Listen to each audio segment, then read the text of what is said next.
विधि का विधान कोई टाल नहीं सकता। विधि शब्द अपने आप में ही विधाता से जुड़ा हुआ शब्द है। आध्यात्मिक जगत में जीवन एवं मृत्यु विधाता के द्वारा बनाया हुआ कानून है। अपने कर्मों का फल भोगना ही विधि का विधान है। विधि का विधान का मतलब है जो किस्मत में लिखा है वो होकर रहेगा। प्रकृति के गुणों के अनुसार समस्त कार्य संपन्न हो रहे हैं, किंतु अहंकार से भरा हुआ मूर्ख व्यक्ति सोचता है कि उसके करने पर सब कुछ हो रहा है, परंतु ऐसा नहीं होता। स्वयं मधुसूदन ने कहा है, मैं विधाता होकर भी विधि के विधान को नहीं टाल सकता। मेरी चाह राधा थी, चाहती मुझको मीरा थी, परंतु मेरा विवाह रुक्मणी से हुआ। आप सभी के अंतर्मन में बैठे हुए परमात्मा को मैं प्रणाम करता हूँ। दोस्तों, स्वागत है आपका कथा दर्शन में। अगर अभी तक आपने हमारे चैनल को सब्सक्राइब नहीं करा है तो सबसे पहले आप हमारे चैनल को सब्सक्राइब करें। आइए इस कथा से समझते हैं कि क्यों विधि का विधान कोई टाल नहीं सकता। एक दिन भगवान विष्णु के वाहन गरुड़ देव के मन में विचार आया, क्यों ना एक बार पृथ्वीलोक का भ्रमण किया जाए।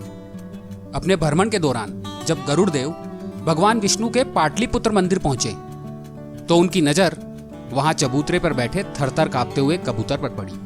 उसकी स्थिति देखकर उन्हें आश्चर्य हुआ कि प्रभु के मंदिर के प्रांगण में जहां किसी प्रकार का कोई भय नहीं है और धूप में बैठे होने के बावजूद ये कबूतर कांप क्यों रहा है। उन्होंने कबूतर से कांपने का कारण पूछा तो उस कबूतर ने पहले तो प्रणाम किया, उसके बाद कहा, प्रभु आपके आने से कुछ समय पूर्व यमराज यहाँ आए थे। जब उनकी नजर मुझ पर पड़ी तो मुस्कुराते हुए उन्होंने कहा कि कल सुबह के सूर्य उदय होते ही इस अभागे प्राणी की मृत्यु हो जाएगी। कल मेरे जीवन का आखिरी दिन है। ये जानकर भला कोई कैसे खुद पर नियंत्रण रख सकता है। इसलिए मैं मृत्यु के भय से डर के मारे कांप रहा हूं। मैं अभी मरना नहीं चाहता। कृपा करके मेरे प्राणों की रक्षा करें और मुझे इस मुसीबत से बचाएं। उस कबूतर की विनती सुनकर उन्हें उनके ऊपर दया आ गई। साथ ही उनके मन में यह विचार आया कि क्यों ना यमराज को चुनौती दी जाए। उन्होंने कबूतर को अपने विशाल पंजे में दबाया और मंदिर के प्रांगण से दूर एक सुरक्षित गुफा में पहुंचा दिया। मलयगंध पर्वत पर स्थित गुफा को सुरक्षित बनाकर गरुड़ देव वहां से उड़ चले। वहां से उन्होंने सीधा यमराज की नगरी यमलोक की ओर उड़ान भरी। कबूतर के प्राणों की रक्षा की अपनी सफलता के बारे में यमराज को बताने में वो उत्सुक थे। वो यमराज को बताना चाहते थे कि उन्होंने कबूतर के प्राणों की रक्षा करके उनकी योजना को विफल कर दिया है। जब यमराज को पता चला कि गरुड़ देव स्वयं यमलोक पधारे हैं तो उन्होंने उनका उचित आदर सत्कार करके आसन पर बिठाया और यमलोक आने का उद्देश्य पूछा। तब गरुड़ देव ने बड़े शान से उन्हें बताया कि आज जिस कबूतर की मृत्यु होने वाली थी उन्होंने उसे बचा लिया है। उनकी बात सुनकर यमराज मुस्कुराए और चित्रगुप्त से उस कबूतर के बारे में पूछा। चित्रगुप्त महाराज ने अपनी बही में देखकर बताया कि भगवान विष्णु के पाटलिपुत्र मंदिर में रहने वाला कबूतर आज के दिन सूर्य उदय होते ही मलयगंध पर्वत की एक गुफा में विदंत सर्प का भोजन बनेगा और अभी कुछ समय पहले ही वो घड़ी पूरी हुई है। यह सुनते ही गरुड़ देव के आश्चर्य का ठिकाना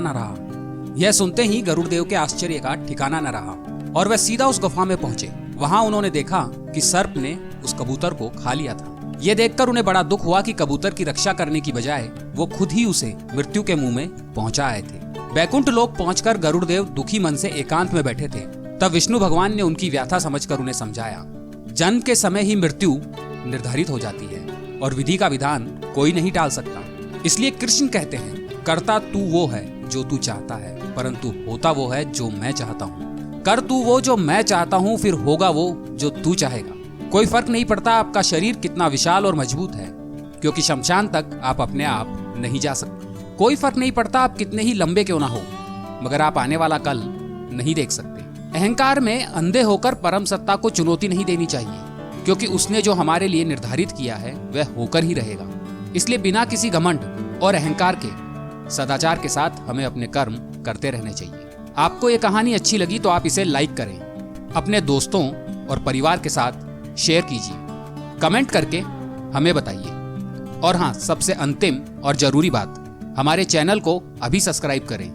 ऐसे रोचक प्रसंग आपको आगे भी सुनने को मिलते रहेंगे।